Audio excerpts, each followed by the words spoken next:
Café Jurídico, episodio 98.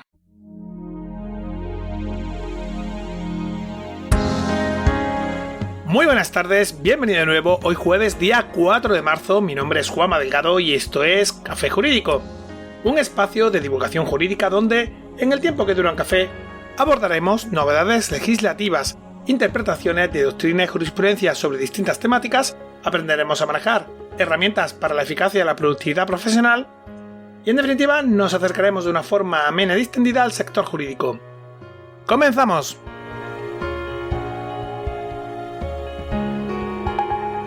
No importa qué tan lento vayas mientras no te detengas. Esta mítica frase de Confucio define a la perfección la evolución de Café Jurídico.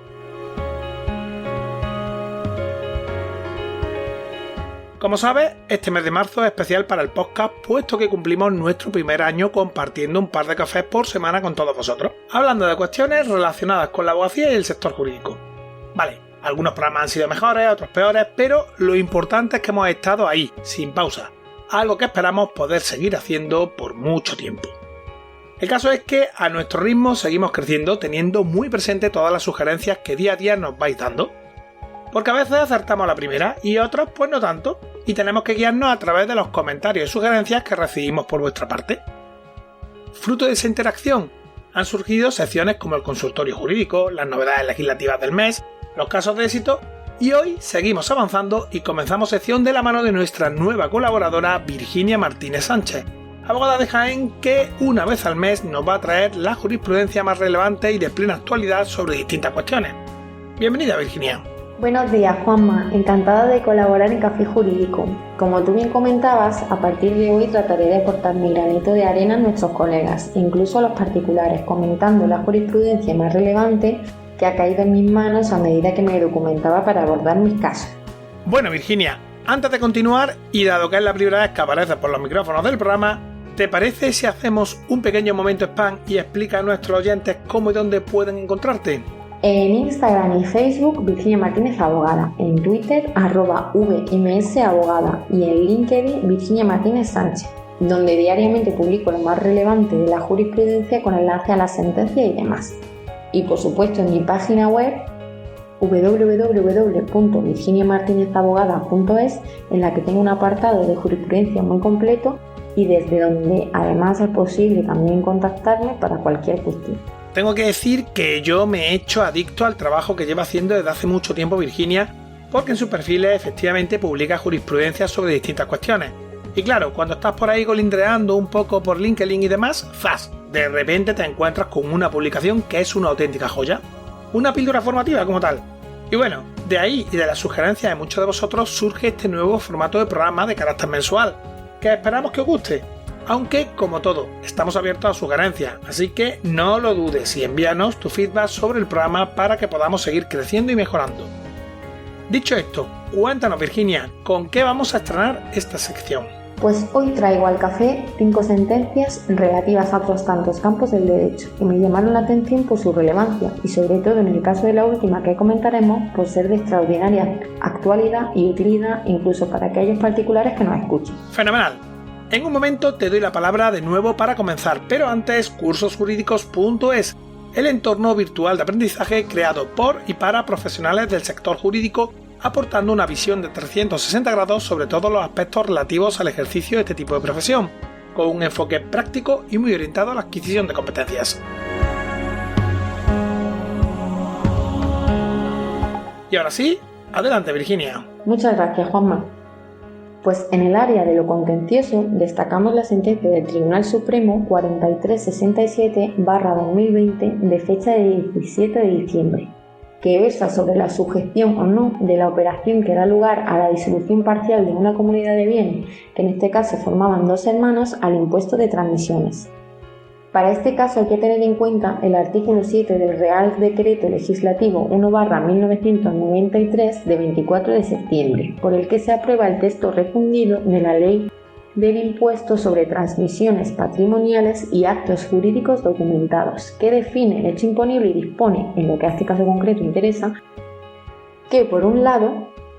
son transmisiones patrimoniales sujetas las transmisiones onerosas por actos inter vivos de toda clase de bienes y derechos que integren el patrimonio de las personas físicas o jurídicas. Y por otro, que se considerarán transmisiones patrimoniales a efectos de liquidación y pago del impuesto los excesos de adjudicación declarados, salvo los que surjan desde el cumplimiento a los artículos 821, 829, 1056 segundo y 1062 primero del Código Civil y disposiciones de derecho foral basadas en el mismo fundamento. En este caso entraría en juego el artículo 1062 del Código Civil, que trata la división de la cosa. Entiendo entonces que las disoluciones parciales de las comunidades de bienes no están sujetas al impuesto de transmisiones. Efectivamente, de hecho sigue el Tribunal Supremo afirmando en esta sentencia que, sobre la aplicabilidad de esta exoneración de tributación por transmisiones patrimoniales onerosas, al caso de división de cosa común, fuera de las operaciones de división hereditaria, se ha pronunciado reiteradamente esta Sala en casos en que la adjudicación se realiza a uno de los comuneros con extinción del régimen de condominio. Así, en otras sentencias, el Tribunal Supremo ha considerado que la disolución de una comunidad de bienes mediante la adjudicación a los comuneros de bienes con un valor proporcional a sus respectivas patrimoniales en dicha comunidad no está sujeta a la modalidad de transmisiones patrimoniales onerosas, porque dicha operación tiene carácter particional y no dispositivo. Por otra parte, también niega el Tribunal Supremo la sujeción por la modalidad de transmisiones patrimoniales en aquellos supuestos en los que la división de la cosa común resulta imposible por ser un bien indivisible o de división que reduce sustancialmente su valor, y la totalidad del bien se adjudica a un comunero, como es el caso en el que, con la disolución de una sociedad conyugal, sea un solo cónyuge el que se quede el bien porque resulta de imposible división y a cambio reciba el otro cónyuge una suma de dinero. En este caso también estaríamos ante una no sujeción al impuesto de transmisiones onerosas. Muy interesante. ¿Cuál es el siguiente área del que nos vas a hablar hoy? Pues en el área disciplinaria militar, que es en la rama del derecho en la que me especializo, analizaremos la sentencia 14/2020 del Tribunal Militar Central de fecha de 23 de enero, en la que el tribunal analiza desde la perspectiva del derecho a la asistencia letrada en el ámbito disciplinario militar hasta cuándo se declara la nulidad de las resoluciones que en este caso se recurren por existir vulneración de los derechos del demandante a la defensa y a la presunción de inocencia. Por lo tanto, militares y guardias civiles gozan de estos derechos igual que el resto de ciudadanos. Por supuesto, Juanma. Si entramos en el contenido en sí de esta sentencia, nos dice el Tribunal Militar Central que el efecto de la vulneración denunciada determina la nulidad de las resoluciones impugnadas en el presente proceso, ya que en la legislación disciplinaria militar es incuestionable la plena vigencia del derecho a la asistencia letrada proclamado en el artículo 24.2 de la Constitución, conforme al cual el expedientado podrá contar en todas las actuaciones a que dé lugar cualquier procedimiento disciplinario con el asesoramiento y la asistencia de un abogado en ejercicio o de un guardia civil o militar que elija el efecto. Además, trae a colación el Tribunal Militar Central la reciente sentencia del Tribunal Supremo de 12 de marzo de 2019, la cual declara que la asimilación desde la sentencia del Tribunal Constitucional 18/1981 del régimen de garantías que representan los derechos constitucionalizados en el artículo 24 de la Constitución española a los procedimientos administrativos de carácter sancionador o disciplinario, en particular los de defensa y a la asistencia del letrado, se recoge en la regulación del régimen disciplinario del Cuerpo de la Guardia Civil, en el artículo 42 de la Ley Orgánica de Régimen Disciplinario de la Guardia Civil, precepto según el cual el expedientado será informado desde la apertura del procedimiento de su derecho a la asistencia legal, que se traduce, como ya hemos dicho antes, en poder contar en todas las actuaciones con el asesoramiento y la asistencia de un abogado en ejercicio o de un guardia civil que elija al efecto. Resulta llamativo que a estas alturas del siglo XXI aún se debata en los tribunales si los miembros de las Fuerzas Armadas están amparados por la Constitución española. Cambiando de tercio, ¿traes jurisprudencia que afecte a otro ámbito? Efectivamente, en el ámbito laboral analizaremos la sentencia del Tribunal Supremo 4383/2020 de fecha de 29 de diciembre, por la que modifica su doctrina sobre los contratos temporales. Todo ello en base a la problemática surgida entre una empresa principal, una contratista y un empleado con el que se mantuvo una relación laboral que duró unos 15 años mediante un contrato de duración determinada que años después se modificó y dio lugar a un contrato de servicios. A este respecto, la sentencia del Alto Tribunal dispone que la Sala en Pleno considera que, llegados a este punto, no solo cabe rechazar que estemos ante una relación laboral de carácter temporal, en base a la desnaturalización de la causa que la justifica, sino que debemos plantearnos la propia licitud de acudir a este tipo de contratos temporales cuando la actividad de la empresa no es otra que la de prestar servicios para terceros y, por consiguiente, desarrolla las relaciones mercantiles con los destinatarios de tales servicios a través de los oportunos contratos en cada caso. Resulta difícil seguir manteniendo que en este caso de actividades justifique el recurso a la contratación temporal y que una empresa apoye la esencia de su actividad en una plantilla sujeta al régimen de indeterminación de las relaciones laborales. Interesante sentencia que afecta a la precariedad del empleo en nuestro país. Parece que el Supremo tratara de regular en qué circunstancias cabe emplear uno u otro contrato, ¿no? Así es, Juanma. Incluso a continuación, el Tribunal Supremo realiza un estudio de las tasas de temporalidad en nuestro país para acabar diciendo que conviene, pues, volver a la definición del contrato para obra o servicio del artículo 15.1, letra A del Estatuto de los Trabajadores, que pone el acento en la autonomía y sustantibilidad dentro de la actividad de la empresa, para apreciar que en las actividades como las descritas no es posible continuar aceptando ni la autonomía ni la sustantibilidad, porque el objeto de la contrata es precisamente la actividad ordinaria, regular y básica de la empresa. Quienes ofrecen servicios a terceros desarrollan su actividad esencial a través de la contratación con estos y, por tanto, resulta ilógico sostener que el grueso de aquella actividad tiene el carácter excepcional al que el contrato por obra o servicio busca atender. La mayor o menor duración del encargo del cliente no puede seguir vinculándose a la nota de temporalidad de este tipo de contrato de trabajo. La duración determinada del mismo está justificada por la particularidad de la obra o servicio, en la medida en que ésta puede claramente definirse y delimitarse respecto del volumen ordinario o habitual y surgir precisamente por ello, como un elemento destacado y no permanente respecto del ritmo de la actividad de la empresa. Nada de ello puede afirmarse cuando toda la actividad empresarial consiste precisamente en desarrollar servicios para terceros.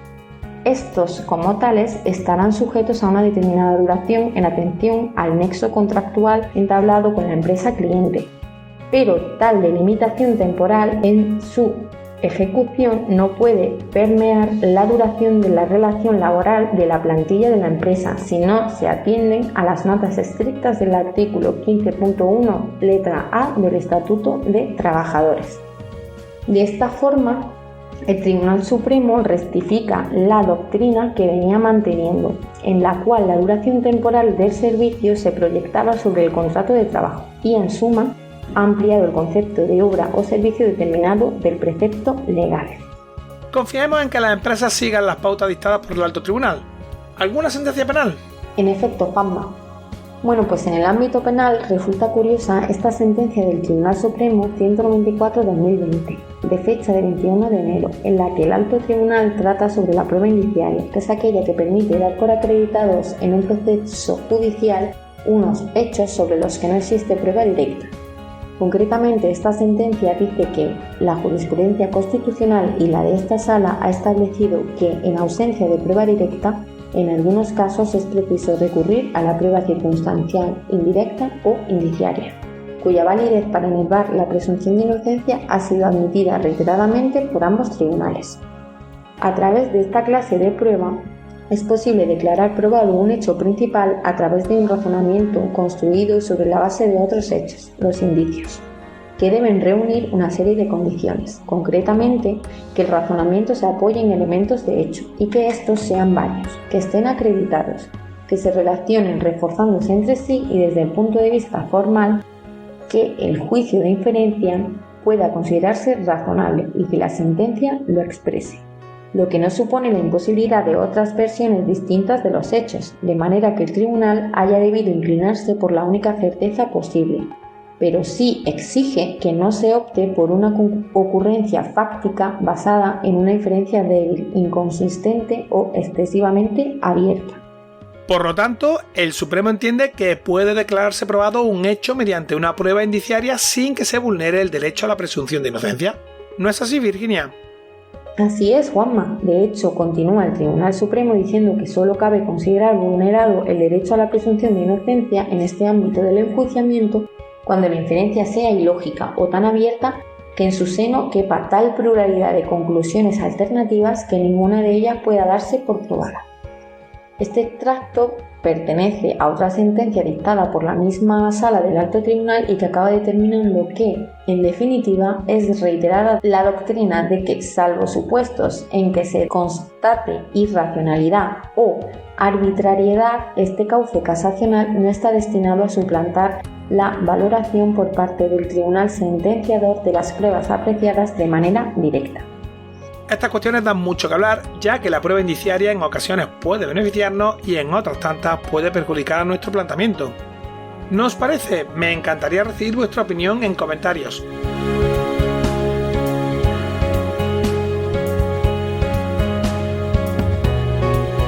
Virginia, al principio nos has anunciado que la última sentencia que comentarías en el programa de hoy iba a ser de extraordinaria actualidad y utilidad para abogados y clientes. Vamos con ella.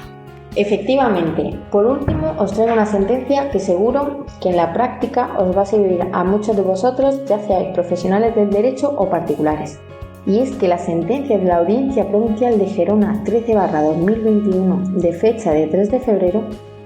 ha declarado que la póliza de seguro que una empresa tenía concertada cubre los gastos ocasionados por el cierre de esta empresa a causa de la pandemia.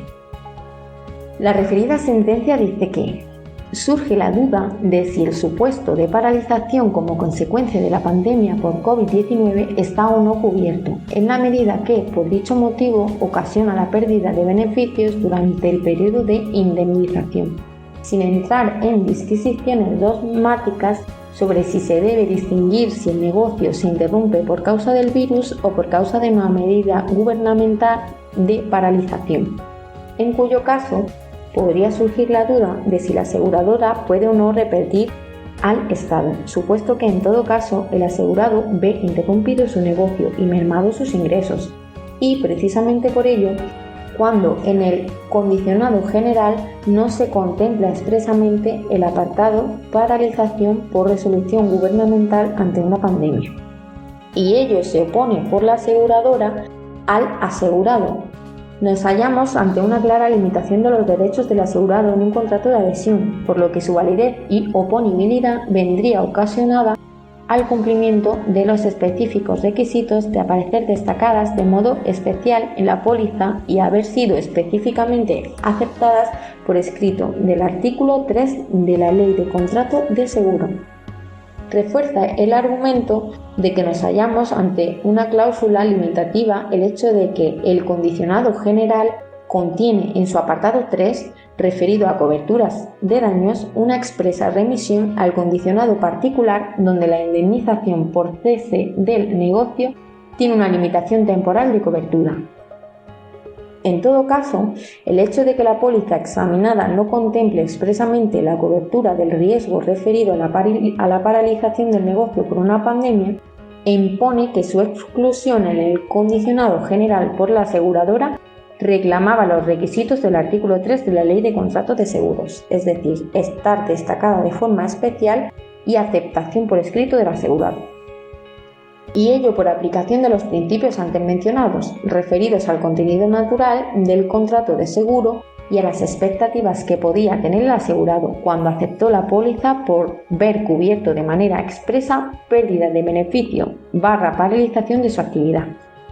Aceptar lo contrario supondría tanto como restringir la cobertura esperada por el asegurado, dejando desnaturalizada la paralización del negocio cubierto, en principio por el seguro contratado. Finalmente, los seguros y coberturas referidos a lucro cesante o de pérdida de beneficios, como el aquí analizado, normalmente quedan sujetos a la existencia de un daño material previo, y en el presente caso, este extremo ni siquiera es cuestionado por la aseguradora.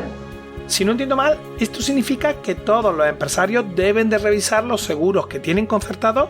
y, si lo creen necesario, incluso recibir asesoramiento profesional que estudien todo el clausulado de los mismos, porque puede haber mucho en juego, ¿no? Exacto, Juanma. Esta sentencia acabó estimando el recurso que la empresa interpuso y condenando a la aseguradora al pago de 6.000 euros, lo cual seguro que ayudaría a muchos empresarios a afrontar los gastos derivados del cierre de sus empresas por la culpa del maldito COVID-19.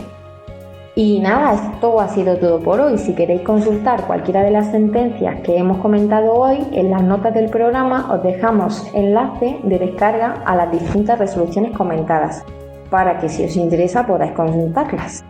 Y nada, nos vemos el próximo día con más jurisprudencia. Genial, Virginia, estamos deseando tenerte de vuelta por aquí, aunque algo me dice que nos veremos antes del mes que viene. Nos despedimos ya por hoy, no sin antes recordar que desde nuestra página web cafejurídico.es puedes acceder a todos los episodios que hemos emitido hasta la fecha, escucharlos por series temáticas y, por supuesto, enviarnos tus dudas legales, pedir que tratemos un asunto concreto o mandarnos tu opinión. También puedes seguirnos y escucharnos en las principales plataformas del sector, ya sabes, iTunes, iVoox, Spotify, Spreaker, Google Podcast, YouTube, Amazon Music y así hasta más de 35.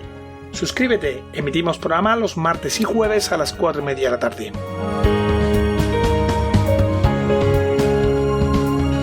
Como siempre, muchas gracias por tu tiempo. Recuerda que nos vemos el próximo martes, donde, un día más, acompañados de un café, nos acercaremos de una forma amena y extendida a las novedades y cuestiones del sector jurídico. Entre tanto, cuídate mucho y adiós.